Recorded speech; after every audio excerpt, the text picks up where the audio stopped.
So a 2015 study showed that 1/3 of persons between the ages of 15 and 24 years old in Jamaica reported having sex before age 15.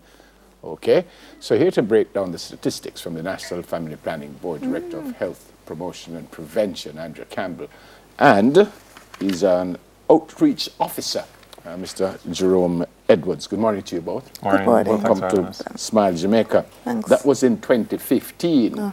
We're still where we are?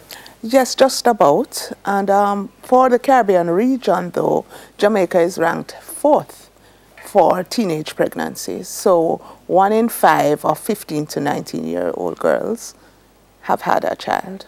Which is not great news at all. No, it's not. Why? Why? Because they're having sex. I know, but Okay.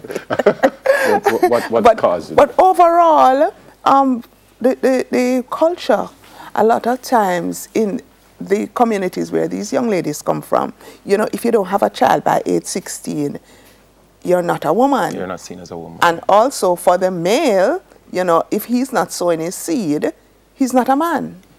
So the culture has a lot to do with it. And I would not argue with that. But, Jerome, that is in fact so, though. I mean, you have done research and gone into these communities and found that that is in fact so. Well, as an outreach officer, one of our duties is to be on the ground in the community, working to try to find out the underlying issue or the underlying problem. I would say that culture plays a major factor, because in some communities we have the young men who have probably more than 2 or 3 partners, and they would tell you they're having unprotected sex with maybe 2 or 3. So what we try to do is have a risk conversation to let them assess them risk and further on that. And by extension, we have the females as well, who is sometimes being pressured by the same pair. Andrew, where Parents. are the parents in all of this? A lot of time the parents themselves are young. So therefore the parenting skills are not there. So who, you know, I mean, you don't go to school. There's no CXC exam in parenting. And therefore the skills, if you don't have the skills, you're not able to pass on the skills to your child. And the conversation, we're not having the conversation with our children. And further, you find that poverty has a lot to do with it. So therefore, how do I get out of poverty as a poor person, uneducated a lot of times? How do I get out of poverty? By meeting a man, a nice man who will take care of me, who will take care of my child. And therefore, if I pass the age that he's going to take care of me, then, you know, I introduce him to, I have a nice little daughter here, that, and parents do this. Yeah, which is where I was going to go. There's now an article published in the Gleaner May 1, it says, and it says some mothers in certain communities are being accused of encouraging their young daughters into relationships with older men. That's what you were just talking about. Yes, they see this as a way out. As against, you know, getting an education and trying to uplift yourself, you know. Yeah. So, and therefore, if the man is taking care of you, that's all well and good. But if you have a child for him, that's even better, because then they see it's sort of succession, you know, planning, and therefore, if you have a child for him, he's going to take better care of you. Yeah. And as the parent, I'm going to benefit somewhat. Yeah. We actually saw that in this movie that we had, Dancehall Queen, something like that. Right. And that would be seen as intergenerational sex or transactional sex, you know, the sex for money. What do you say to these parents if, in fact, you could prove that what we just said is, in fact, happening? Well, at the National Family Planning Board, we do have a parenting program in the schools, in some of these communities. It's a holistic approach. We call it Hold On, Hold Off program.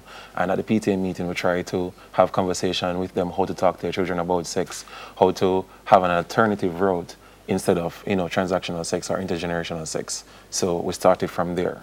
You know, and with sex talk, it's age appropriate. So we start at, you know, good touch, bad touch, then it goes up, and then it goes up, you know. Andrew, what happens to these young girls who end up having these kids? Well, some of them go back to school. Thank God for the Women's Center of Jamaica. They go back to school, and through counseling and education, then a lot of them will say, okay, this one is okay, is fine.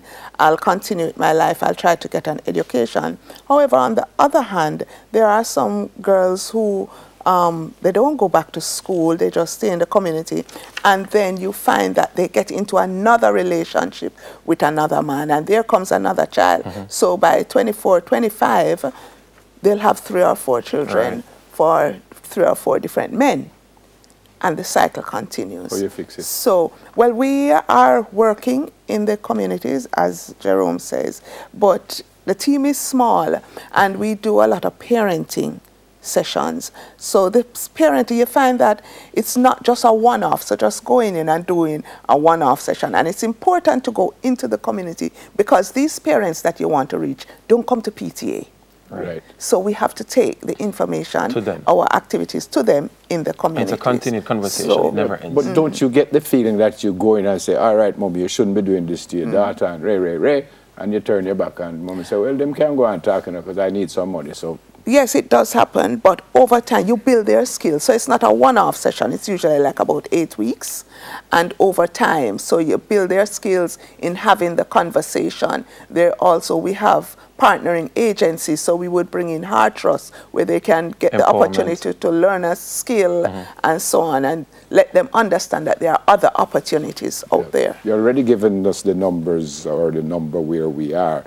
It's widespread, obviously, but is it right across our country here we're talking about? Because you're talking about, I don't, for want of a better word, depressed communities. Okay, but there are some parishes where we have the urban area, Kingston and St. Andrew, St. Thomas, and the Western. It happens more in these parishes? Yes, high rates of teenage pregnancies.